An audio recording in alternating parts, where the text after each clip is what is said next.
रामकृष्ण हरी. रामकृष्ण हरी. चौवेद जान साईशस्त्र कारण 18 ही पुराणे हरीशी गाती. संत श्रेष्ठ ज्ञानेश्वर माऊली या ओळीमध्ये हरीचे वर्णन करत आहे. तो हरी कसा अनुभवाची. चौवेद्यानं श्रेष्ठाचे कारण 18 पुराणे हरीशी गाती. त्यामध्ये माऊली जे हरीचं वर्णन करताय, माऊली सांगताय 4 वेद 6 शास्त्र 18 पुराणे हरीचं वर्णन करतायत. 4 वेद जर म्हणजे 4 वेदांचं जर आपण अध्ययन केलं आणि त्याचा सार काढला तर हरीचं वर्णन आपल्या लक्षात येईल. त्यानंतर 18 पुराणे सांगितले.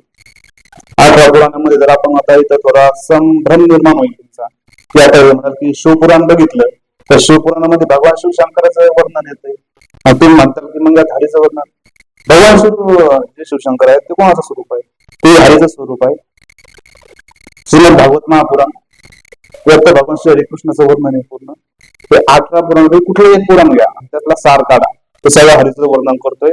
आणि जे काही देवी देवतांचं वर्णन आलं असं नाही, सगळे देवी देवता कुणाचे स्वरूप आहेत? श्री हरीचे स्वरूप आहे.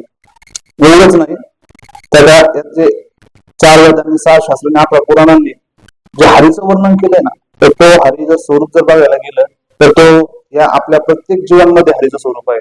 आपला स्थूल देह आहे, जड देह आहे, पण यामध्ये जे भगवंत परमात्मा परब्रह्म श्री हरी आहे तो भगवान शिवशंकर बघा. त्यांचा जो अंश रूपाने चैतन्य जड देहामध्ये आहे ते आत्म्याचं स्वरूप म्हणजे श्री हरीचं स्वरूप आहे. म्हणून त्यात संत प्रमाण द्यायचं ते चाले शरीर कोणाच्या सत्ते कोणी बोलवितो हरिविन एकवी देखवी एक नारायण त्याचे भजन चुकू.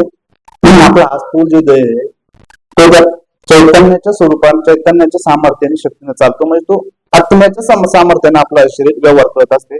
आणि ते आत्म्याचं जे स्वरूप आहे ते परमात्मा अपूर्ण अंश, आत्मा हा त्याचा अंश आहे. तर हे हरीचं स्वरूप आहे. तर याच ठिकाणी माऊली अजून एक प्रमाण देत आहेत. ज्ञानदेव म्हणे भज आत्मदेवा अखंडित करत तरी सेवा. आत्म्या देवाला भजायला लावतायत, आत्म्याची सेवा करायला लावतायत. त्याचा अर्थ असा आहे की ते हरीचीच भक्ती करायला लावतात. रामकृष्ण हरी. रामकृष्ण.